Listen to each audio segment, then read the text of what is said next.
The Selfish Path to Romance. Download Chapter 1 for free at drkenner.com. How do you cope with the issues in your life so that you feel good about yourself and you have some hope about the world and you have great friendships? I want to give you one tip. This is a quote from my favorite author, Ayn Rand, A-Y-N-R-A-N-D. She wrote Atlas Shrugged and The Fountainhead. And this is about your relationship with yourself. So listen up. It's, quote, "It's terribly bad to be conscious of yourself as others see you, whether they see you as good or bad. Take yourself for granted.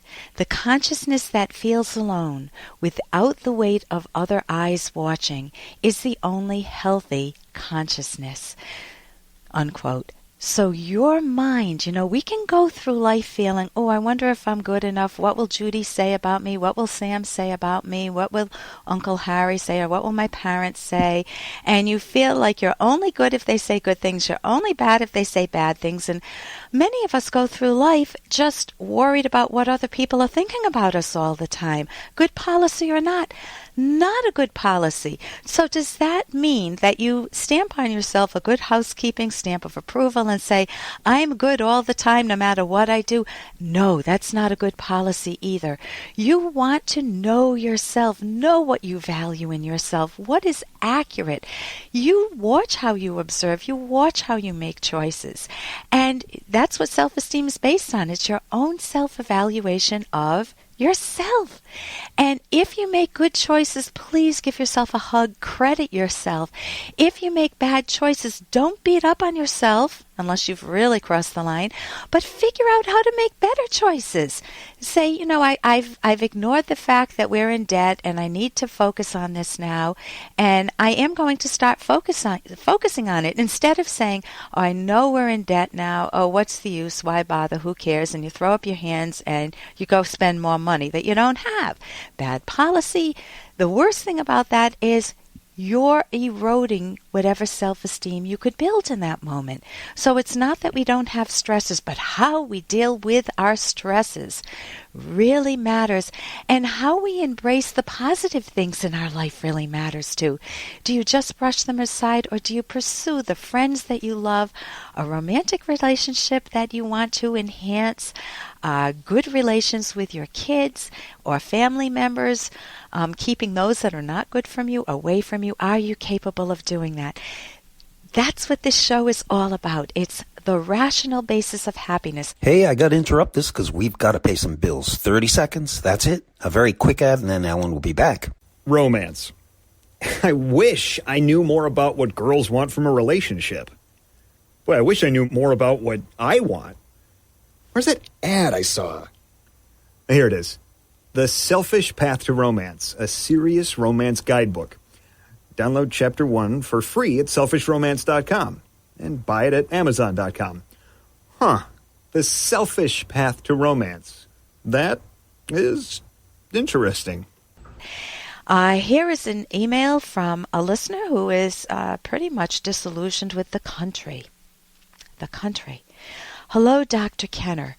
When the health bill passed, I felt enormously overwhelmed, and I cannot shake that feeling. It seems like we are in an unstoppable movement towards statism in this country, and I feel like giving up. Thank you for taking the time to read my email. And this is from Joe. Joe, I understand what you're feeling. I didn't know how to fight the battle. I felt like a person in an abusive family with all the skills I have who just didn't know what to do, what to say. I felt like it was a lost cause.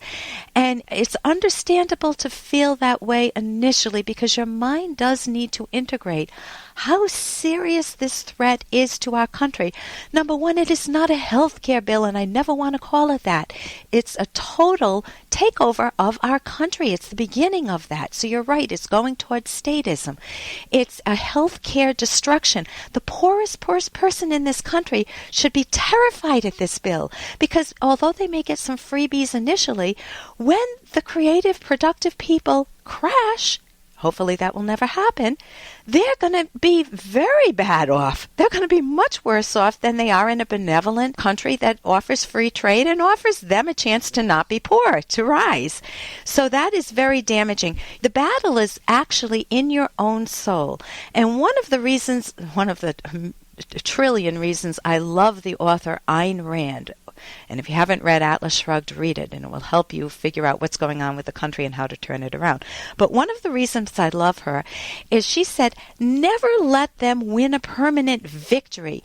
Never lose your ability to enjoy your life.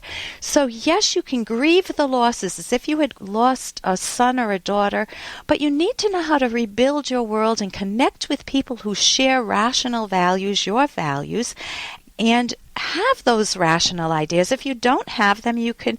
There's a book, Loving Life, by Craig Biddle, that I highly recommend. It's Loving Life, and the author is Craig, Biddle. He will give you some wonderful ideas. And you can feel a little sad, but fight that battle in your own mind. I know I went to a restaurant recently, and I went out to feed the birds today. So you keep a sense of normalcy in your life, keep connected to your values, and enjoy rational people. Seek them out if you don't know them, join groups, speak up. And when you do that, you will love your own life, and you'll be able to retain some of that sense of not just sinking into that abyss of making it feel like they have won, that the government official, the government bureaucrats have won. There are so many good people out there fighting the battle. Feel good about it. Stay connected with those people, and stay connected with all of your rich values, everything that makes you happy in life, whether it's friends or family, or maybe it's clubs that you belong to. I'm Dr. Ellen Kenner.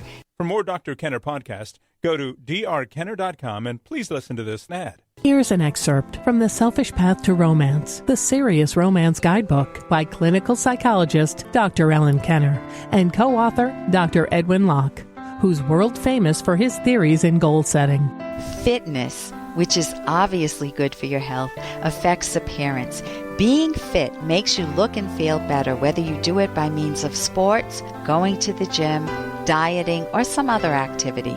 You may enjoy engaging in fitness activities with your partner, though this isn't always feasible. And when you feel better about yourself, you wear more attractive clothes. You look more confident and pleasant.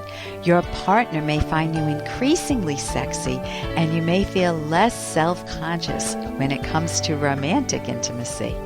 You can download Chapter 1 for free by going to drkenner.com. And you can buy The Selfish Path to Romance at Amazon.com.